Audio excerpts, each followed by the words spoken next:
الحمد لله الحمد لله الذي هدانا بالكتاب الكريم نحمده ونستعينه ونستغفره ونؤمن به ونتوكل عليه ونعوذ به من شرور أنفسنا من يهد الله فهو المهتدي ومن يضلل فلن تجد له وليا مرشدا أشهد أن لا إله إلا الله وأشهد أن محمدا عبده ورسوله أرسله بالحق بشيرا ونذيرا بين يدي الساعة من يطع الله ورسوله فقد رشد ومن يعصهما فإنه لا يضر إلا نفسه ولا يضر الله شيئا اللهم صل على محمد وعلى آل محمد كما صليت على إبراهيم وعلى آل إبراهيم إنك حميد مجيد اللهم بارك على محمد وعلى آل محمد كما باركت على إبراهيم وعلى آل إبراهيم إنك حميد مجيد أما بعد فإن خير الكلام كلام الله وخير الهدي هدي محمد صلى الله عليه وسلم وشر الأمور محدثاتها وكل بدعة ضلالة أعوذ بالله من الشيطان الرجيم وما أرسلنا في قرية من نبي إلا أخذنا أهلها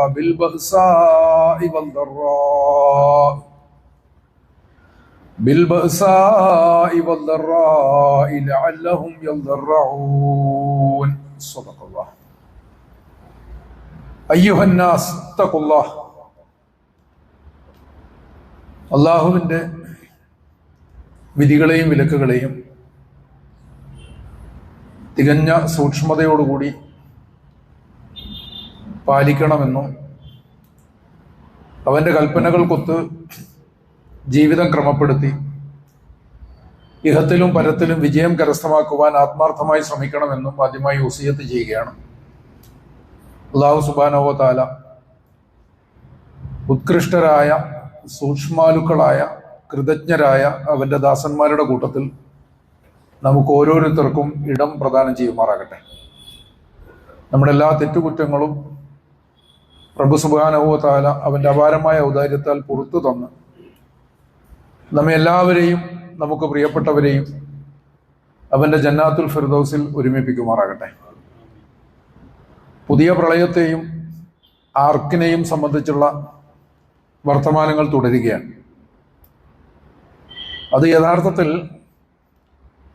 നീതിക്കുമേൽ അനീതിയുടെ ഒരു വിജയപ്രഖ്യാപനവും കൂടിയാണ് എന്ന് മനസ്സിലാക്കണം.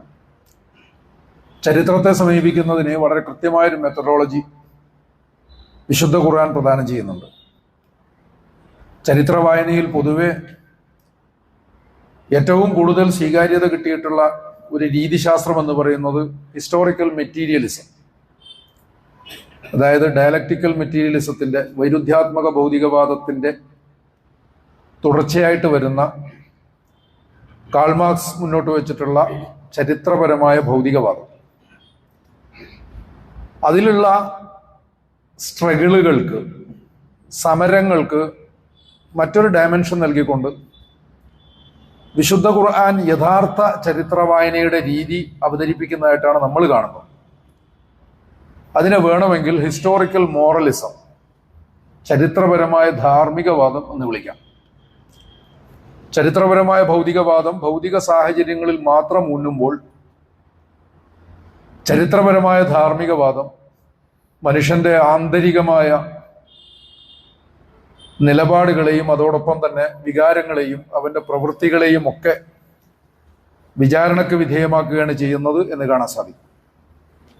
ഇവിടെ ഓതിക്കേൽപ്പിച്ചിട്ടുള്ള ആയത്ത് സൂറത്തുൽ അറാഫിലേതാണ്. അതും അതിൻ്റെ തുടർച്ചയായിട്ട് വരുന്ന ആയത്തുകളും നമ്മൾ പറഞ്ഞു വരുന്ന വിഷയത്തിന്റെ ഭാഗമായി ഒന്ന് വിശകലനം ചെയ്യാം എന്ന് തോന്നുന്നു. പ്രവാചകന്മാരുടെ ചരിത്രങ്ങൾ പറയാം. ആ ചരിത്രങ്ങൾക്കെല്ലാം ആവർത്തനത്തിന്റെ സ്വഭാവമുണ്ട്. ചരിത്രത്തെ ഒരു ചാക്രികമായ സ്വഭാവത്തിലാണ് വിശുദ്ധ ഖുർആൻ കാണുന്നത്. ഹിസ്റ്റോറിക്കൽ മെറ്റീരിയലിസത്തിൽ ചാക്രികത ഉണ്ടെങ്കിൽ പോലും അത് കൂടുതലും ഒരു ലീനിയർ പ്രോഗ്രഷൻ, ഒരു നേർരേഖയിലൂടെ മുന്നോട്ട് പോകുന്ന സ്വഭാവമാണ്. എന്നാൽ ഖുർആൻ പ്രവാചകന്മാരുടെ ചരിത്രത്തെ ചേർത്ത് വെച്ചിട്ടുള്ള രീതി, അത് വെച്ച് നോക്കിക്കഴിഞ്ഞാൽ ചാക്രികമായിട്ടുള്ള ആവർത്തനങ്ങളാണ് കാണാൻ സാധിക്കുക. അത്തരം ആവർത്തനങ്ങൾക്കെല്ലാം ശേഷം ഖുർആൻ പറയുന്നൊരു വർത്തമാനമാണ്. കുറേ പ്രവാചകന്മാരുടെ കഥ പറഞ്ഞിട്ട് പിന്നെ പറയുന്നു, വമാ അർസൽനാ ഫീ ഖറിയത്തിൻ മിൻ നബിയ്യിൻ, ഒരു ജനപദത്തിലേക്കും. ഖറിയത്ത് എന്ന് പറഞ്ഞാൽ ഇംഗ്ലീഷിൽ നേഷൻ, നേഷൻ എന്ന് പറഞ്ഞാൽ നമ്മൾ രാഷ്ട്രമാണെന്ന് തെറ്റിദ്ധരിക്കും. അങ്ങനെയല്ല. നേഷൻ എന്ന വാക്കിന്റെ അർത്ഥം ബർത്ത് പ്ലേസ് എന്നാണ്. നേഷൻ സ്റ്റേറ്റ് ഉണ്ടാവുന്നതിന് മുമ്പേ നേഷൻ ഉണ്ട്. നാഷണലിസം ഇതിന്റെ ഒരു ബേസിലാണല്ലോ നേഷൻ സ്റ്റേറ്റുകൾ ഉണ്ടാവുന്നത്. അപ്പൊ സ്റ്റേറ്റും കൺട്രിയും ഒക്കെ ഉണ്ടാവുന്നതിന് മുമ്പുള്ളതാണ് ഈ നേഷൻ. അതെന്തോ ആവട്ടെ, അത് വിശദീകരിക്കുന്ന ഉദ്ദേശമല്ല. ഖറിയത്തിന്റെ ശരിയായ അർത്ഥം നേഷൻ എന്നാണ്. ഓരോ സമൂഹത്തിലേക്കും നാം ഒരു പ്രവാചകനെ അയക്കുന്നതിന് മുമ്പ്, ഒരു നബിയെ അയക്കുന്നതിന് മുമ്പ്, അല്ലെങ്കിൽ അയച്ചിട്ടില്ല, ഒരു സമൂഹത്തിലേക്ക് ഒരു പ്രവാചകനെ നാം അയച്ചിട്ടില്ല. ഇല്ലാ അഖദ്നാ ബിൽ ബഅ്സാഇ വദ്ദറാ, ഒരുപാട് പ്രയാസങ്ങളാലും ക്ലേശങ്ങളാലും അവർ പീഡിപ്പിക്കപ്പെട്ട ശേഷമല്ലാതെ, അവർ വല്ലാതെ പ്രയാസപ്പെട്ടതിന് ശേഷമല്ലാതെ, അവരെ ആ അർത്ഥത്തിൽ പിടികൂടിയതിന് ശേഷമല്ലാതെ ഒരു പ്രവാചകനെ നാം അയച്ചിട്ടില്ല. ലഅല്ലഹും യദ്ദറഊൻ, എന്തിനു വേണ്ടിയാണത്? അവർ വളരെ വിനയാന്വിതരാവാൻ വേണ്ടിയിട്ടാണ്, അങ്ങേയറ്റം വിനയാന്വിതരാകുവാൻ. ഇവിടെ നബി എന്നത് വമാ അർസൽനാ ഫീ ഖറിയത്തിൻ മിൻ നബിയ്യിൻ, ചരിത്രപരമായിട്ടൊരു പ്രവാചകന്റെ വരവിനെയാണ് സൂചിപ്പിക്കുന്നതെങ്കിലും നമ്മൾ ഇക്കാലത്തും വായിക്കണമല്ലോ ഖുർആൻ. അതിനാണല്ലോ കപ്പലിനെയും അതുപോലെ പ്രളയത്തെയും ഒക്കെ നമ്മൾ ഇങ്ങോട്ടേക്ക് കൊണ്ടുവന്നത്. ഇക്കാലത്തും വായിക്കണം. അപ്പൊ നബി എന്ന് പറഞ്ഞാൽ പ്രവാചകന്റെ പാത പിന്തുടരുന്ന മുജദ്ദിദുകളോ ഉലമാക്കളോ ആവാം. ഇവിടെ നമ്മൾ അതിനൊരു പുതിയ പുലരി എന്ന അർത്ഥമെടുക്കും. ഒരു പുതിയ പുലരി, പുതിയൊരവസ്ഥ. അങ്ങനെ ഒരു അവസ്ഥ പടച്ചോൻ തരും. പക്ഷെ അത് തരുന്നതിന് മുമ്പ് ആ സമൂഹം വല്ലാതെ കഷ്ടപ്പെടും. വല്ലാത്തൊരു പ്രയാസത്തിലൂടെ, പ്രതിസന്ധിയിലൂടെ അവർ കടന്നു പോകും. എന്തിനു വേണ്ടിയാ? അത് യഥാർത്ഥത്തിൽ നബി എന്നത് പുതിയൊരു പുലരിയായി കാണണം എന്നുള്ളതാണ് ഇവിടെ ഒന്നാമത്തെ പോയിന്റ്. രണ്ടാമത്തത്, പുതിയൊരു സിസ്റ്റത്തിന് ബീജാപാപം നൽകേണ്ടവർ ഒരേ സമയം വീരരും അതോടൊപ്പം വിനയാന്വിതരുമായിരിക്കണം. ധൈര്യം മാത്രമുണ്ടായാൽ മനുഷ്യനെ കൊണ്ട് അനർത്ഥം ഉണ്ടാവും. വിനയം മാത്രമായാൽ അവനെ കൊണ്ടൊരു പ്രയോജനം ഉണ്ടാവില്ല. അപ്പൊ ഒരേ സമയം അവർ വീരരും അതോടൊപ്പം തന്നെ വിനയാന്വിതരുമായിരിക്കണം എന്നുള്ളതാണ്. അതാണ് ലഅല്ലഹും യദ്ദറഊൻ. ലോകത്ത് ഒട്ടേറെ വിപ്ലവങ്ങൾ ലക്ഷ്യത്തിലെത്താതെ പോയത് ഈ രണ്ട് ഗുണങ്ങൾ വരാത്തത്, ഒരേ സമയം വരാത്തത് കൊണ്ടാണ് എന്ന് മനസ്സിലാക്കേണ്ടതാണ്. ഈ രണ്ട് ഗുണങ്ങളും ഒരുമിച്ച് ചേരുമ്പോഴാണ് അത് നിലനിൽക്കുക. നമ്മൾ വിമോചനത്തിന് വേണ്ടിയുള്ള ഒരുപാട് പടപ്പുറപ്പാടുകളുടെ ചരിത്രം, അതെല്ലാം നല്ലത് തന്നെയാണ്. അതിലൊക്കെയും നമുക്ക് പാഠങ്ങളുണ്ട്. ഓരോ സമൂഹത്തിന്റെയും ഉയർച്ചയിലും താഴ്ചയിലും, ഓരോരുത്തരുടെയും വർത്തമാനത്തിലും. അല്ലദീന യസ്തബിഊനൽ ഖൗല വയത്തബിഊന അഹ്സന എന്ന് ഖുർആൻ പറയുമ്പോൾ സകലതും കൃത്യമായും കണിശമായും പഠിക്കുകയും ശരിയായതിനെ ഫോളോ ചെയ്യുകയും ചെയ്യുന്നവരാണ് ഇബാദുർ റഹ്മാൻ. റഹ്മാനായ റബ്ബിന്റെ യഥാർത്ഥ അടിയാറുകൾ എന്ന് പറഞ്ഞാൽ സകലതും ചിന്തിക്കാനും പഠിക്കാനും ശ്രമിക്കുകയും എന്നിട്ട് അതിൽ നിന്ന് ശരിയായതിനെ വേർതിരിച്ചറിഞ്ഞ് അതിനെ ഫോളോ ചെയ്യാൻ, വേർതിരിച്ചറിഞ്ഞുകൊണ്ട് മാത്രം കാര്യമില്ലല്ലോ, യത്തബിയൂന ഹസന, അതിൽ നിന്ന് ശരിയായതിനെ, ഏറ്റവും ഉത്തമമായതിനെ പിന്തുടരുകയും ചെയ്യുന്നവരാണ്. സൂറത്തുൽ അറാഫിൽ ഈ ആയത്തിന് ശേഷം വരുന്നത് ഒരു മുന്നറിയിപ്പാണ്. അതൊരു ധാർമ്മികമായ മുന്നറിയിപ്പാണ്. നമ്മൾ ഹിസ്റ്റോറിക്കൽ മോറലിസം എന്ന് പറഞ്ഞതിനോട് ചേർത്ത് തന്നെ പറയാം. സുമ്മ ബദ്ദൽനാ മകാന സയ്യിഅത്തിൽ ഹസന, പിന്നെ അവരുടെ അവസ്ഥ നേരെ മറിയും. നേരെ മറിഞ്ഞിട്ട് അവരനുഭവിച്ച എല്ലാ ക്ലേശങ്ങളും മാറി ഒരു എന്താ പറയാ, ഒരു ഉന്നതമായ ഒരു അവസ്ഥ കൈവരും. ചരിത്രം അങ്ങനെ അങ്ങോട്ട് മുന്നോട്ട് പോകും. അത് പലപ്പോഴും പറഞ്ഞിട്ടുണ്ടല്ലോ.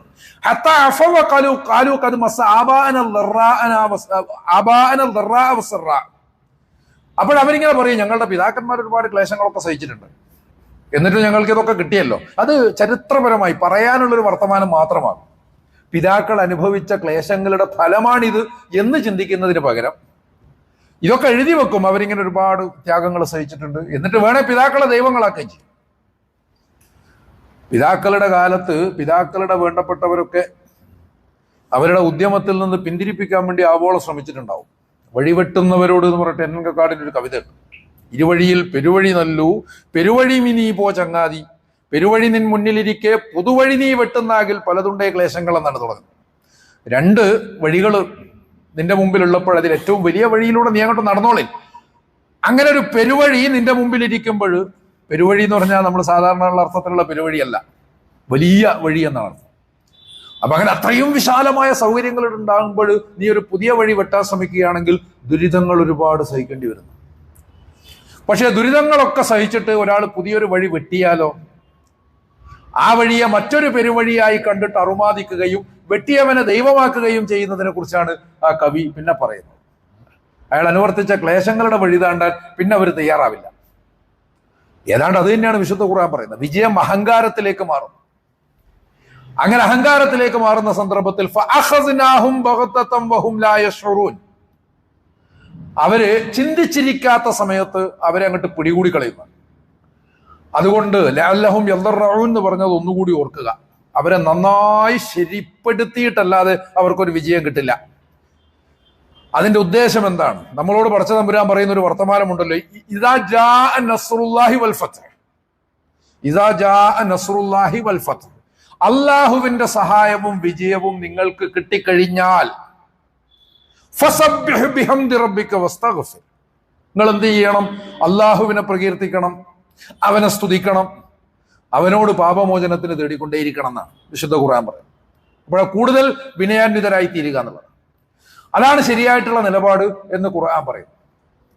എന്നിട്ട് തരുന്ന മുന്നറിയിപ്പ് എന്താണെന്ന് വെച്ചാൽ, വലൗ അന്ന അഹ്ലുൽ ഖുറാ ആമനു വത്തഖൗ ലഫതഹ്നാ അലൈഹിം ബറകാത്തിൻ മിനസ് സമാഇ വൽ അർദ് വലാകിൻ കസബു ഫഅഖസ്നാഹും ബിമാ കാനൂ യക്സിബൂൻ. വീണ്ടും ആവർത്തിക്കുകയാണ് സംഭവം. പ്രളയം പിന്നെയും വരുന്നു. അവരെങ്ങാനും വിശ്വസിക്കുകയും അതുപോലെ തന്നെ ആ ഒരു ബോധ്യത്തിൽ ഉറച്ചു നിൽക്കുകയും അതിനനുസരിച്ചുള്ള കർമ്മങ്ങൾ അനുഷ്ഠിക്കുകയും ചെയ്തിരുന്നെങ്കിൽ ലഫതഹ്നാ അലൈഹിം ബറകാത്തിൻ മിനസ് സമാഇ വൽ അർദ്, ആകാശഭൂമികളിൽ നിന്നുള്ള ബർക്കത്തിന്റെ കവാടങ്ങൾ അവർക്ക് വേണ്ടി നാം തുറന്നു കൊടുക്കുമായിരുന്നു. വലാകിൻ കസ്സബു, പക്ഷേ അവര് കളവാക്കി കളഞ്ഞു. ഒന്നുകിൽ വിശ്വാസം നിലനിർത്തി പ്രവൃത്തി കൊണ്ട് കളവാക്കുക, അല്ലെങ്കിൽ വിശ്വാസം കൊണ്ട് തന്നെ കളവാക്കുക. രണ്ടും അതിൽ പെടും. വലാകിൻ കസ്സബു എന്നെല്ലാം കേൾക്കുമ്പോൾ നമ്മൾ വിചാരിക്കണ്ട നമ്മളെ കുറിച്ചൊന്നുമല്ല ഇത് പറയുന്നത്. അങ്ങനെയല്ല. ഒരു സംഗതി സത്യമാണെന്ന് സാക്ഷ്യപ്പെടുത്തുന്നത് നമ്മുടെ പ്രവർത്തനങ്ങളിലൂടെയാണ്, അതിനോടുള്ള ആത്മാർത്ഥതയിലൂടെയാണ് എന്ന് തിരിച്ചറിയണം. അങ്ങനെ വരുമ്പോൾ ഫഅഖസ്നാഹും ബിമാ കാനൂ യക്സിബൂൻ, അവരുടെ പ്രവർത്തനങ്ങളുടെ ഫലമായിട്ട് അവരെ അങ്ങോട്ട് പിടികൂടിയതാണ്. ഇവിടെ അഹ്ലുൽ ഖുറാ എന്ന് പറയുമ്പോൾ നിങ്ങൾ അതോടൊപ്പം തന്നെ മറ്റൊരു സമൂഹം നശിച്ചയിടത്താണ് നിങ്ങൾ തുടങ്ങുന്നത് എന്നുള്ളതും ഖുർആൻ അങ്ങനെയും പറയുന്നുണ്ടല്ലോ. അവര് ഈ താമസിച്ചിരുന്ന വഴിയിലൂടെയാണ് നിങ്ങളിപ്പോൾ നടന്നുകൊണ്ടിരിക്കുന്നത് എന്ന് ഖുർആൻ പറയുന്നു. അപ്പൊ ഇങ്ങനെ ആ ചരിത്രത്തിൽ നിന്ന് അതിൻ്റെ ഒരു പാഠങ്ങൾ പഠിക്കുക എന്നുള്ളതാണ് ഏറ്റവും പ്രധാനം. ആ പാഠത്തിൽ നിന്നുകൊണ്ട് തന്നെയാണ് നൂഹ് അലൈഹി സ്വലാത്തു വസ്സലാമയുടെ പ്രബോധനവും ചരിത്രവും ഒക്കെ പുതിയ കാലത്ത് നിന്നുകൊണ്ട് നമ്മൾ വിശകലനം ചെയ്തു. ലഖദ് അർസൽനാ നൂഹൻ ഇലാ ഖൗമിഹി, നൂഹിനെ നാം അദ്ദേഹത്തിന്റെ സമൂഹത്തിലേക്ക് അയച്ചു. ഫഖാല യാ ഖൗമി ഉബ്ദുല്ലാഹ മാ ലക്കും മിൻ ഇലാഹിൻ ഗൈറു ഇന്നി അഖാഫു അലൈക്കും അദാബ യൗമിൻ അളീം. അങ്ങനെ നൂഹ് തന്റെ ജനത്തോട് പറഞ്ഞു, എന്റെ ജനമേ, നിങ്ങൾ അല്ലാഹുവിന് ഇബാദത്ത് ചെയ്യണം, അവനല്ലാതെ നിങ്ങൾക്ക് മേൽ മറ്റൊരു അധികാരിയുമില്ല, അവനല്ലാതെ നിങ്ങൾക്ക് മറ്റൊരു അധികാരിയുമില്ല. ഞാൻ നിങ്ങളെ ചൊല്ലി ഭയപ്പെടുകയാണ്. ഇന്നി അഖാഫു അലൈക്കും അദാബ യൗമിൻ അളീം, ഞാൻ നിങ്ങളെ ചൊല്ലി ഭയപ്പെടുകയാണ് വേദനാജനകമായ ശിക്ഷയുടെ ഒരു നാളിനെ സംബന്ധിച്ച്. ആ ഒരു നാള് നിങ്ങളെ ബാധിക്കും എന്നതിനെ സംബന്ധിച്ച് ഞാൻ ഭയപ്പെടുകയാണ്. ഒരു പ്രളയം പുറപ്പെടുന്നതിനെ കുറിച്ചുള്ള ഒരു ബേജാറ്, ഒരു വേവലാതി, അതാണ് നൂഹ് അലൈഹി സ്വലാത്തു വസ്സലാമയുടെ ചരിത്രം എന്ന് നമ്മൾ കാണും. അപ്പൊ നമ്മൾ ഇതുവരെ പറഞ്ഞിട്ടുള്ള സംഗതി ഒരു കവിത പോലെ കഴിഞ്ഞ ഖുതുബയിൽ പറഞ്ഞിരുന്നത് ഓർക്കുക. If A deluge is upon the world, it means the work of an ark has begun. ഈ ലോകത്ത് ഒരു പ്രളയം ഉണ്ടാകുന്നുണ്ടെങ്കിൽ അതിന്റെ അർത്ഥം നമ്മൾ ഈ കാണുന്ന സയനിസവും ഇസ്രായേലിന്റെ അതിജയം എന്ന് പറഞ്ഞുകൂടാ. വൽ ആഖിബത്തുൽ ലിൽ മുത്തഖീൻ, ആത്യന്തികമായിട്ട് വിജയം മുത്തഖികൾക്കാണ് എന്ന് ഖുർആൻ പറയുന്നുണ്ടല്ലോ. അപ്പൊ നമ്മൾ ഈ തൽക്കാലം കാണുന്ന ചില പ്രവണതകൾ, ആ പ്രവണതകൾ നമുക്ക് കൺഫ്യൂഷൻ ഉണ്ടാക്കും, നമ്മുടെ കുറ്റമല്ലത്. മൂസാ നബി അലൈഹി സ്വലാത്തു വസ്സലാമയ്ക്ക് അങ്ങനെ ഒരു കൺഫ്യൂഷൻ ഉണ്ടായ സന്ദർഭത്തിലാണ് അദ്ദേഹം ഖിളിറിനെ കണ്ടുമുട്ടിയത് എന്ന് വ്യാഖ്യാനമുണ്ട്. ഖുർആൻ നേർക്കേരെ പറഞ്ഞല്ല. മൂസാ നബി അലൈഹി സ്വലാം ഒരിക്കൽ പടച്ചവനോട് ആവലാതി പറയുന്നത് ഖുർആനിലുണ്ട്. പടച്ചവനെ, എന്താ ഈ കഥ? ഇസ്രായേൽ സമൂഹം ഇങ്ങനെ പീഡിപ്പിക്കപ്പെടുന്നു, അതേസമയം ഫിറൗനാണെങ്കിൽ വലിയ കൊട്ടാരങ്ങളിൽ വസിക്കുകയും അവർക്ക് നാൾക്ക് നാൾ അഭിവൃദ്ധി ഉണ്ടാവുകയും ചെയ്യുന്നുണ്ടല്ലോ, എന്താ കഥ എന്ന് മൂസാ നബി അലൈഹി സ്വലാം പടച്ചവനോട് ആവലാതി പറഞ്ഞ സമയത്താണ് ഖിളിറിനെ കണ്ടുമുട്ടുന്നതെന്നാണ്. ഖിളിറിനെ കണ്ടുമുട്ടിയതോടുകൂടി, ഖിളിർ എന്ന് ഖുർആൻ പറഞ്ഞിട്ടില്ല, ഒരു ഹദീസിലുള്ളതാണ്. നമ്മളതുമായി ബന്ധപ്പെട്ട് കുറെ മിത്തുകൾ ഉണ്ടാക്കിയിട്ടുണ്ട്. അതൊക്കെ അങ്ങോട്ട് മാറ്റി വെച്ചേക്കണം. അതിനൊന്നും യാതൊരു തരത്തിലുള്ള തെളിവുമില്ല. അതൊക്കെ അങ്ങോട്ട് വിട്ടേക്കും. ഖിളിർ നബി എന്നാണ് പറയാ. അങ്ങനെ ഒരു വാക്ക് പോലും ഹദീസിൽ വന്നിട്ടില്ല. ഖിളിർ നബി. അവിടെ യഥാർത്ഥത്തിൽ ഖുർആൻ അബ്ദും മിൻ ഇബാദിന എന്നേ പറയുന്നുള്ളൂ. എല്ലാം അള്ളാഹുവിന്റെ ഇബാദാണല്ലോ, മനുഷ്യന്മാർ മാത്രമല്ല, മലായിക്കത്തും ജിന്നുകളും ഒക്കെ. ഇതിലേതിനെയാണ് മൂസാ നബി അലൈഹി സ്വലാം കണ്ടത് എന്ന് ഖുർആൻ വ്യക്തമാക്കുന്നില്ല. അപ്പൊ അതുകൊണ്ട് അതവിടെ നിൽക്കട്ടെ. പക്ഷെ 3 സംഭവങ്ങൾക്ക് സാക്ഷിയായി. 3 സംഭവങ്ങളുടെയും ബാഹ്യമായ തലം മൂസാ നബി അലൈഹി സ്വലാമെ അസ്വസ്ഥതപ്പെടുത്തി. എന്നാൽ അതിന്റെ ആന്തരികമായ തലവും, അത് ഭാവിയിൽ സൃഷ്ടിക്കാൻ പോകുന്നത് എന്താണ്, അതിന്റെ ഇമ്പാക്ട് എന്താണ് എന്നതും ഖിളിർ വിശദീകരിച്ചപ്പോഴാണ് അദ്ദേഹത്തിന് സമാധാനമായത്. അപ്പൊ നമ്മളിങ്ങനെ ചിന്തിക്കും, കഴിഞ്ഞ ആഴ്ചയും ഒരാൾ പറഞ്ഞു, എന്താണ് ഇപ്പൊ ഗസയിൽ നടക്കുന്നത്, പടച്ചോൻ എന്തായി ചെയ്യുന്നത്, പടച്ചോൻ എന്തായി ചെയ്യുന്നത്? ഇങ്ങനെ ചിന്തിക്കാൻ പാടില്ല. അതാണ് ഇവിടെ മൂസാ നബി അലൈഹി സ്വലാം അറിഞ്ഞതും. അദ്ദേഹം ബാഹ്യമായിട്ടുള്ള ഒരു സംഗതി വെച്ചിട്ട് പെട്ടെന്ന് അസ്വസ്ഥനായി. അതേസമയം അതിന്റെ ഇമ്പാക്ട് എന്താണ്, അതിന്റെ ഫലം എന്താണ് എന്ന് ഖിളിർ വിശദീകരിച്ചപ്പോൾ മൂസാ നബി അലൈഹി സ്വലാമക്ക് സമാധാനമായി. ഇതാണ് യഥാർത്ഥത്തിൽ വിശുദ്ധ ഖുർആൻ സംഭവങ്ങളെ സംബന്ധിച്ച് പറയുന്ന ആഖ്യാനം എന്ന് തിരിച്ചറിയേണ്ടതാണ്. അതേസമയം തന്നെ നമ്മൾ മനസ്സിലാക്കണം, ലോകത്ത് ഒരു ഡെലൂഷ് ഉണ്ടാകുന്നുണ്ടെങ്കിൽ, അത് വ്യാപിക്കുന്നുണ്ടെങ്കിൽ, തീർച്ചയായിട്ടും അതിന്റെ അർത്ഥം ഒരു ആർക്കിന്റെ പണി നടന്നുകൊണ്ടിരിക്കുന്നു തന്നെയാണ്. ഫസാദ് വ്യാപിക്കുമ്പോൾ, ലോകത്ത് ഫസാദ് വ്യാപിക്കുമ്പോൾ, ഹിംസയും അക്രമവും പെരുകുമ്പോൾ ഉറപ്പാണ് എ ഡിവൈൻ കറക്ഷൻ ബിഗിൻസ്.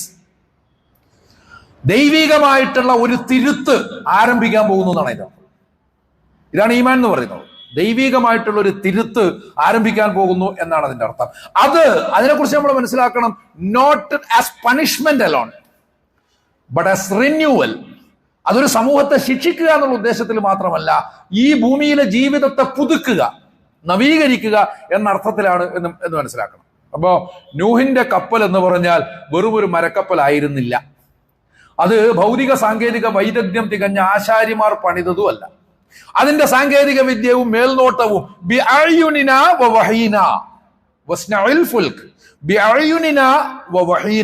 നീ ഒരു കപ്പൽ ഉണ്ടാക്കണം, അതിന്റെ മേൽനോട്ടക്കാരൻ മേസ്ത്രി ഞാനാണ്. മേസ്ത്രി എന്നൊക്കെ പറയുമ്പോൾ നെറ്റി വിളിക്കണ്ട, തൽക്കാലം ഒന്നും അങ്ങനെ പറഞ്ഞു എന്നേ ഉള്ളൂ, മനസ്സിലാവാൻ വേണ്ടിയിട്ട്. അതിന്റെ മേൽനോട്ടക്കാരൻ ഞാനാണ്. അതോടൊപ്പം തന്നെ അതിന്റെ ടെക്നോക്രാറ്റ്, അതിന്റെ സാങ്കേതിക വിദഗ്ധൻ, അതും ഞാനാണ്. അയ്യുനിന വഹീന, എന്റെ മേൽനോട്ടത്തിലും എന്റെ വഹി അനുസരിച്ചും നീ ഒരു കപ്പൽ ഉണ്ടാക്കണം എന്നാണ് വിശുദ്ധ ഖുർആൻ പറയുന്നത്. നൂഹ് നബി അലൈഹി സ്വലാത്തു വസ്സലാമയോട് അള്ളാഹ് പറഞ്ഞു. അതേസമയം ഈ ഷിപ്പ് ബിൽഡർ, അത് പ്രവാചകനാണ്. ഷിപ്പ് ബിൽഡർ എന്ന് പറഞ്ഞാൽ പ്രവാചകനാണ്, കപ്പൽ ഉണ്ടാക്കുന്നത് പ്രവാചകനാണ്. അതോടൊപ്പം തന്നെ ഇതിൽ നിന്ന് നമ്മൾ മനസ്സിലാക്കേണ്ട ഒരു സംഗതി, അതാണ് നമ്മൾ പറഞ്ഞു വരുന്നത്, എല്ലാ കാലത്തെയും അക്രമങ്ങൾക്ക് അതിൻ്റെതായ ഒരു ആർക്കുണ്ട്, ഒരു അഭയ കേന്ദ്രമുണ്ട് എന്നുള്ളതാണ് തിരിച്ചറിയേണ്ടത്. ഇനി നമ്മൾ വീണ്ടും ഹിസ്റ്റോറിക്കൽ മോറലിസം എന്ന് പറയുന്ന ഒരു ആശയത്തിലേക്ക് തന്നെ പോയാൽ ഒരുപാട് വിശദീകരിക്കേണ്ടതാണ്. നമ്മൾ അനിവാര്യമായിട്ടുള്ള ചില ഉദാഹരണങ്ങളും കാര്യങ്ങളും മാത്രം പറയാം. നമുക്ക് എല്ലാത്തിനെ കുറിച്ചും വളരെ കൃത്യമായൊരു ബോധ്യമാണ്. ചരിത്രം പഠിക്കാൻ വേണ്ടി അള്ളാഹ് പറയുന്നതാണ്, നമ്മളാരും പറയുന്നതല്ലോ. നമ്മളിതൊന്നും ചെയ്യാത്തത് കൊണ്ടല്ലേ ഇങ്ങനെ ആയിപ്പോയത്. ഒന്ന് ആലോചിച്ച് വെക്കണം. ഒരു കാലത്ത് ഇബ്നു ഖൽദൂൻ ആധുനിക ചരിത്രത്തിന്റെ തന്നെ ശില്പിയാണ്, അസ്ഥിവാരമിട്ടയാളാണ്. ആർണൽ ടോയിൻബിയെ സൃഷ്ടിച്ചത് ഇബ്നു ഖൽദൂനാണ് എന്നതിന് പഠനങ്ങളും രേഖകളും ഉണ്ട്. ഒരു വേള ടോയിൻബി തന്നെ സമ്മതിച്ചാണ്. അപ്പൊ ഇബ്നു ഖൽദൂൻ, ആ ചരിത്ര ദർശനം എവിടെ നിന്ന് വന്നതാണ്? അതുപോലെ ഹിസ്റ്റോറിക്കൽ മെറ്റീരിയൽസിനെ കുറിച്ച് നമ്മൾ പറഞ്ഞു. വളരെ ഭൗതികമായിട്ടുള്ള സാഹചര്യങ്ങളിൽ മാത്രം ചരിത്രത്തെ വായിക്കുമ്പോൾ അങ്ങനെയല്ല എന്ന് പറയാൻ ചിലതൊക്കെ തിരുത്താനുള്ള ഒരു ആർജവുണ്ടല്ലോ. ഇന്ത്യയിലെ ഏറ്റവും പ്രഗത്ഭരായിട്ടുള്ള ജ്യോതിശാസ്ത്രജ്ഞരായിരുന്നു ഭാസ്കരനും വരാഹമിഹിരനും. ഇവരെ കുറിച്ച് വളരെ നന്നായി പഠിച്ച ഒരാളാണ് അൽ ബിറൂനി. പക്ഷേ ഭാസ്കരനും വരാഹമിഹിരനും വേറൊരു കുഴപ്പമുണ്ട്, ഇവർ അസ്ട്രോണമിസ്റ്റുകൾ മാത്രമല്ല, അറിയപ്പെടുന്ന അസ്ട്രോളജിസ്റ്റുകളും കൂടിയാണ്. അവര് ജ്യോതിശാസ്ത്രജ്ഞര് മാത്രമല്ല, ജ്യോതിഷത്തിന്റെ അടിത്തറയും കൂടി അവരാണ്. ഇന്ത്യൻ ജ്യോതിഷം എന്ന് പറയുന്ന സാധനം ആക്ച്വലി ഇന്ത്യൻ അല്ല, അതിന്റെ ഒരു തുടക്കം ബാബിലോണിയൻ, കാൽദിയൻ ബാബിലോണിയൻ മാജിക് എന്നൊക്കെയാണ് അതിന് പറയാ. ഇതെന്തോ ഒരു ഇന്ത്യൻ ശാസ്ത്രമാണെന്നൊക്കെ പറഞ്ഞിട്ട് അതിനെ സയൻസ് ആക്കിയിട്ട് ഇപ്പൊ അത് യൂണിവേഴ്സിറ്റിയിലൊക്കെ പഠിപ്പിക്കുന്നുണ്ട്. നമ്മൾ ആലോചിച്ച് നോക്കണം എന്താണ് മനുഷ്യന്റെ വിജ്ഞാനത്തിന്റെ ഒരു പോക്കേ. അപ്പൊ എന്തായാലും അൽ ബിറൂനി പക്ഷേ പറയുന്നുണ്ട്, ഇത്രയും അറിവുള്ള, പ്രപഞ്ചത്തിലെ ഗോളങ്ങളുടെ ചലനത്തെ സംബന്ധിച്ചൊക്കെ ഇത്രയും അറിവ് നേടിയിട്ടുള്ള ഭാസ്കരനും വരാഹമിഹിരനും ഒക്കെ എങ്ങനെയാ ഈ ജാതി പൊട്ടത്തരങ്ങളും കൂടി പറയുന്നത്? അത് പൊട്ടത്തരമാണ് എന്ന് വേർതിരിച്ച് മനസ്സിലാക്കാൻ അൽ ബിറൂനിയെ സാധിച്ചിട്ടുള്ള ആ ഒരു മാനദണ്ഡമുണ്ടല്ലോ, അൽ ബിറൂനിയെ സഹായിച്ചിട്ടുള്ള ആ ഒരു മാനദണ്ഡം, ആ മാനദണ്ഡമാണ് അറിവ്. അങ്ങനെ അറിവ് നേടാൻ ഇപ്പൊ സയൻസ് പഠിക്കാൻ വേണ്ടി ഖുർആൻ പറയുന്നതാണ്, ചരിത്രം പഠിക്കാൻ വേണ്ടി ഖുർആൻ പറയുന്നതാണ്. എന്തിന്? സയൻസിൽ ആയാത്തുണ്ട്, ഖുർആനിൽ മാത്രമല്ല ആയാത്തുള്ളത്. ഖുർആൻ എന്ന് പറഞ്ഞാൽ അതിന്റെ ഒരു സംക്ഷിപ്തമാണ്, അള്ളാഹുവിന്റെ കലാമിന്റെ ഒരു അള്ളാഹുവിന്റെ വചനങ്ങളുടെ ഒരു സമാഹാരമാണ്. എന്നാൽ അള്ളാഹുവിന്റെ ആയാത്തിന്റെ ഒരു സംക്ഷിപ്തമാണ്. ആ ആയാത്തിന്റെ വിപുലനം നമ്മൾ പ്രകൃതിയെ നോക്കുമ്പോഴാണ് കിട്ടുക, ചരിത്രത്തെ വായിക്കുമ്പോഴാണ് കിട്ടുക. അതുകൊണ്ട് വായിക്കണം, പഠിക്കണം എന്നൊക്കെ തന്നെയാണ് പറഞ്ഞത്. അപ്പൊ അങ്ങനെ വരുമ്പോൾ ഈ പറഞ്ഞ ഹിസ്റ്റോറിക്കൽ മോറലിസം, ചരിത്രപരമായ ധാർമ്മികവാദം, അത് കഴിഞ്ഞ ഖുതുബയിൽ നമ്മൾ പറഞ്ഞു, രണ്ട് സിസ്റ്റങ്ങൾ തമ്മിലുള്ള ഏറ്റുമുട്ടലിലൂടെ വികസിക്കുന്നു. ഒരു ഭാഗത്ത് നിസാമെ ഹാബീൽ, മറുഭാഗത്ത് നിസാമെ കാബീൽ എന്ന് അലി ശരീഅത്തി പറഞ്ഞാണ് നമ്മൾ പറഞ്ഞത്. System of Abel and system of Cain, ഇത് രണ്ടും രണ്ട് സിവിലൈസേഷണൽ ആർക്കിടൈപ്സ്, രണ്ട് നാഗരിക മാതൃകകളാണ് എന്ന് പറയാൻ സാധിക്കും. അതിൽ ഒന്നാമത്തത് വീര്യത്തിന്റെയും നീതിയുടെയും വിനയത്തിന്റെയും പ്രതിനിധാനമാണ് അള്ളാഹുവിങ്കൽ സ്വീകാര്യമായത്. ഇന്നമാ യതഖബ്ബലുല്ലാഹു മിനൽ മുത്തഖീൻ, സൂക്ഷ്മാലുക്കളിൽ നിന്ന്, മുത്തക്കികളിൽ നിന്ന് മാത്രമേ അള്ളാഹു സ്വീകരിക്കുകയുള്ളൂ. അവിടെ തഖ്വക്ക് ധീരത എന്നർത്ഥമുണ്ട്, നീതി എന്നർത്ഥമുണ്ട്, വിനയം എന്നർത്ഥമുണ്ട്. ഇങ്ങനെയാണ് തഖ്വയെയും നമ്മൾ കണ്ടത്. ഇതെല്ലാം ചേരുന്ന, അപ്പൊ അതിന്റെ ആധാരത്തിൽ, ആ മൂല്യങ്ങളുടെ ആധാരത്തിൽ പണിയപ്പെടുന്ന ഒരു സിസ്റ്റം, അതാണ് അള്ളാഹുവിങ്കൽ സ്വീകാര്യമായത്. അതിനെയാണ് നമ്മൾ സിസ്റ്റം ഓഫ് ആബേൽ എന്ന് പറയാം, അല്ലെങ്കിൽ നിസാമെ ഹാബീൽ. രണ്ടാമത്തത് അക്രമം, അനീതി, അടിച്ചമർത്തൽ. അതിന്റെ പരിണതി എന്തായിരിക്കും? അതിന്റെ പരിണതിയെ സംബന്ധിച്ച് ഈ പറയുന്ന ഹാബീൽ എന്ന് നമ്മൾ വിളിക്കുന്ന ഖുർആനിലെ കഥാപാത്രം, ആ കഥാപാത്രം തന്നെ പറയുന്നുണ്ട്, ഇന്നി ഉരീദു അൻ തബൂഅ ബി ഇസ്മി വ ഇസ്മിക് ഫതകൂന മിൻ അസ്ഹാബിൻ നാർ വദാലിക ജസാഉൽ ളാലിമീൻ. ഞാൻ ഉദ്ദേശിക്കുന്നത്, അല്ലെങ്കിൽ ഞാൻ വിചാരിക്കുന്നത്, അവിടെ ഞാൻ വിചാരിക്കുന്നത്, നീ ഈ കോലത്തെ തന്നെ പോയാൽ, ഒരു മുന്നറിയിപ്പാണ്, നീ ഈ കോലത്തെ തന്നെ പോയാൽ ഞാൻ വിചാരിക്കുന്നത് എന്റെ പാപവും നിന്റെ പാപവും, എനിക്ക് സംഭവിച്ചു പോകുന്ന അബദ്ധങ്ങൾക്ക് പോലും നീ കാരണക്കാരനായി മാറും. അപ്പൊ എന്റെ കുറ്റവും നിന്റെ തലയിൽ വീഴുമെന്നും അങ്ങനെ നീ അള്ളാഹുവിന്റെ ശിക്ഷക്ക് ഇരയായിത്തീരുമെന്നുമാണ്. മിൻ അസ്ഹാബിന്നാർ, നരകാവകാശികളിൽ പെട്ടുപോകുമെന്നാണ്. വദാലിക ജസാഉൽ ളാലിമീൻ, ളാലിമീങ്ങളുടെ, അക്രമികളുടെ പ്രതിഫലം അതാണ് എന്നാണ് ആബേൽ കയനിനോട് പറയുന്നത് എന്ന് നമ്മൾ കാണും. അപ്പൊ രണ്ട് സിസ്റ്റമാണ്, രണ്ട് സമ്പ്രദായങ്ങൾക്കും രണ്ട് തരത്തിലുള്ള പ്രവർത്തനങ്ങളാണ്, രണ്ടിനും പ്രവർത്തനങ്ങളുണ്ട്. അവിടെയാണ് നമ്മൾ കാണുന്നത് ആബേലിന്റെ വഴിയിൽപ്പെട്ടവർ പെട്ടകം ഉണ്ടാക്കുന്നു, അല്ലെങ്കിൽ ആർക്ക് ബിൽഡ് ചെയ്യുന്നു, ആർക്ക് നിർമ്മിക്കുന്നത് അവരാണ്. അതേസമയം കയേണിന്റെ ധാരയിൽപ്പെട്ടവർ പ്രളയമുണ്ടാക്കുന്നു. ഒന്ന് നിർമ്മാണാത്മകമാണ്, മറ്റേത് സംഹാരാത്മകമാണ്. ഒന്ന് കൺസ്ട്രക്റ്റീവാണ്, മറ്റേത് ഡിസ്ട്രക്റ്റീവാണ്. രണ്ടും രണ്ട് സിവിലൈസേഷണൽ ആർക്കിടൈപ്സ് എന്നിവിടെ പറയാൻ കാരണം അതാണ്. ഒരു വഴി എന്ന് പറയുന്നത്, ഒരു സിസ്റ്റം എന്ന് പറയുന്നത്, അത് നിർമ്മാണാത്മകമാണ്, കൺസ്ട്രക്ഷനിലാണ്, മറ്റത് പിന്നെ സംഹാരാത്മകമാണ്, നശീകരണത്തിൻ്റെതാണ്. അപ്പൊ അങ്ങനെ ഒരു വിഭാഗം കപ്പൽ ഉണ്ടാക്കുന്നു, മറുവിഭാഗം പ്രളയമുണ്ടാക്കുന്നു. ആത്യന്തികമായിട്ട് കപ്പലേ ജയിക്കുള്ളൂ. പ്രപഞ്ചം മുങ്ങുന്ന കപ്പലിനെ അതിജീവിച്ചുകൊണ്ട് ബിസ്മില്ലാഹി മജ്രേഹാ വ മുർസാഹാ ഇന്ന റബ്ബി ലറഊഫുർ റഹീം എന്നും പറഞ്ഞുകൊണ്ട്, ലഗഫൂർ റഹീം എന്ന് പറഞ്ഞുകൊണ്ട് നൂഹ് നബി അലൈഹി സ്വലാത്തു വസ്സലാം ആ കപ്പലിൽ അങ്ങോട്ട് സഞ്ചരിച്ചു. ഇതാണ് നമ്മൾ കാണുന്നത്. അപ്പോൾ അങ്ങനെ ഒരു കപ്പലിന്റെ ഒരു പ്രതീകം, യഥാർത്ഥത്തിൽ അതൊരു പ്രതീകമായിട്ട് തന്നെ നമ്മൾ കാണുന്നു. എന്ന് പറഞ്ഞാൽ ഈ സംഭവം വത്സലു അലൈഹിം നബ അബ്നൈ ആദം, ആദമിന്റെ രണ്ട് മക്കളുടെ കഥ നീ അവർക്ക് പറഞ്ഞു കൊടുക്കണം, ബിൽ ഹക്ക്, അതിന്റെ സത്യത്തോടു കൂടി എന്ന് പറയുമ്പോൾ, അത് പറഞ്ഞിട്ടാണല്ലോ ഖുർആൻ ഈ കഥ പറയുന്നത്, അബേലിന്റെയും കയനിന്റെയും കഥ പറയുന്നു. എന്ന് പറയുമ്പോൾ അതിന്റെ അർത്ഥം from the very first drop of blood, ഭൂമിയിൽ ചിന്തപ്പെട്ട ആദ്യത്തെ രക്തത്തുള്ളിയിൽ നിന്ന് മനുഷ്യ ചരിത്രം രണ്ട് സിസ്റ്റങ്ങൾ തമ്മിലുള്ള സ്ട്രഗിളിലേക്ക് പോവുകയാണ്, രണ്ട് സിസ്റ്റങ്ങൾ തമ്മിലുള്ള ഏറ്റുമുട്ടലിലേക്ക് പോവുകയാണ്. One building arcs and another causing floods. ഒരു വിഭാഗം പെട്ടകങ്ങൾ ഉണ്ടാക്കുന്നു, മറ്റൊരു വിഭാഗം പ്രളയങ്ങൾക്ക് കാരണമായി തീരുന്നു. അപ്പോൾ ഇങ്ങനെ വരുമ്പോൾ നമുക്ക് ഈ കാലത്ത് എങ്ങനെയെല്ലാം പ്രളയങ്ങളെ വായിക്കാം എന്നതിനെ സംബന്ധിച്ചാണ് ആലോചിക്കേണ്ടത്. എന്തായിരുന്നാലും ഇതിന്റെ കുറെ വിശദാംശങ്ങൾ കൂടി ഈ കാലത്ത് നിന്നുകൊണ്ട് നമ്മൾ ചിന്തിക്കേണ്ടതാണ്. നമ്മളിപ്പോൾ പറഞ്ഞു വരുന്നത് കഴിഞ്ഞ ഖുതുബകളിൽ സൂചിപ്പിച്ചതുപോലെ തന്നെ ഇന്ന് പെട്ടകം നിർമ്മിക്കാൻ ശ്രമിച്ചുകൊണ്ടിരിക്കുന്ന, അതിനുവേണ്ടി ജീവനും രക്തവും അർപ്പിച്ചുകൊണ്ടിരിക്കുന്ന ഒരു ജനത നമ്മുടെ മുമ്പിലുണ്ട്. മറുഭാഗത്ത് നുണകളുടെയും വിദ്വേഷത്തിന്റെയും മഹാപ്രവാഹം സൃഷ്ടിച്ചുകൊണ്ടിരിക്കുന്ന ഒരു വിഭാഗവുമുണ്ട്. അതിന്റെ അനുരണനങ്ങൾ നമ്മുടെ നാട്ടിലുണ്ട്. നമ്മൾ ആലോചിച്ച് നോക്കണം, ഒരു പെണ്ണ് തലയിൽ തുണിയിടുന്നതല്ല ബേസിക്കലായ പ്രശ്നം. അതുകൊണ്ട് ഇവിടെ ഒരു മതേതരത്വവും ഒരു സമാധാനവും തകരാനൊന്നും പോകുന്നില്ല. മാത്രമല്ല അവിടെ നമ്മൾ ഫിഖ് പറയേണ്ട കാര്യമില്ല. ചില ആളുകളൊക്കെ അതൊക്കെ പറഞ്ഞിട്ട് ഹിജാബിന്റെ ഭാഗമാണ് തലമറക്കൽ എന്ന് വിശ്വസിക്കുന്നവരും അതിനെ എതിർക്കുന്നവരുണ്ട്, ന്യൂനപക്ഷമാണെങ്കിലും. അങ്ങനെ എല്ലാം അഭിപ്രായമില്ല. അപ്പൊ ഖാലിദ് അബുൽ ഫضലിനെ പോലുള്ള ആധുനിക പണ്ഡിതന്മാരൊക്കെ തെളിവുദ്ധരിച്ചിട്ട് പറയുന്നത് പെണ്ണ് തലമറക്കുക എന്നുള്ളത് ഇതൊരു ഫത്വയായിട്ടൊന്നും എടുക്കരുത് കേട്ടോ.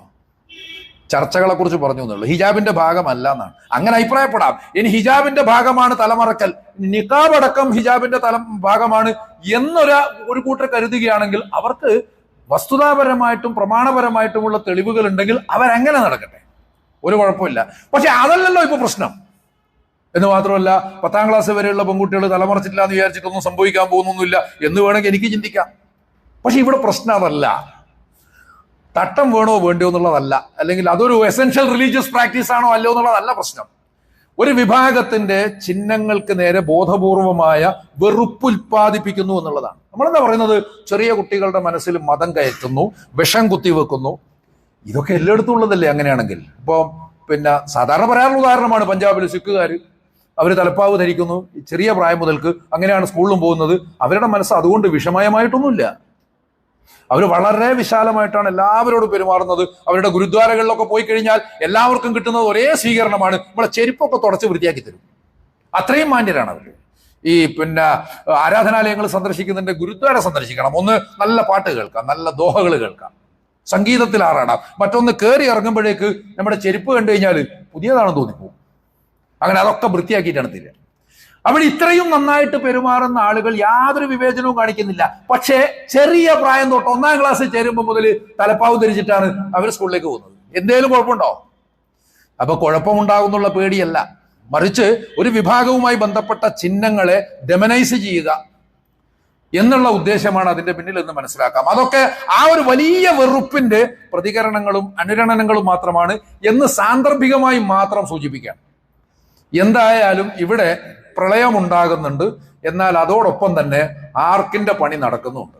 ഈ ഒരു തിരിച്ചറിവോടുകൂടി നിർമ്മാണാത്മകമായി പ്രവർത്തിക്കുന്നവരുടെ പാത പിൻപറ്റുവാൻ ബോധപൂർവ്വം ശ്രമിക്കുക, അതോടൊപ്പം തന്നെ ആ വഴിയിലുള്ളവർക്ക് വേണ്ടി പ്രാർത്ഥിക്കുക. ഇതൊക്കെയാണ് നമ്മൾ ചെയ്യേണ്ടത് എന്നോർക്കണം. അല്ലാഹു സുബ്ഹാനഹു വ തആല നമ്മെല്ലാവരെയും ധാരാളമായി അനുഗ്രഹിക്കുകയും നേർവഴിയിൽ നയിക്കുകയും ചെയ്യുമാറാകട്ടെ.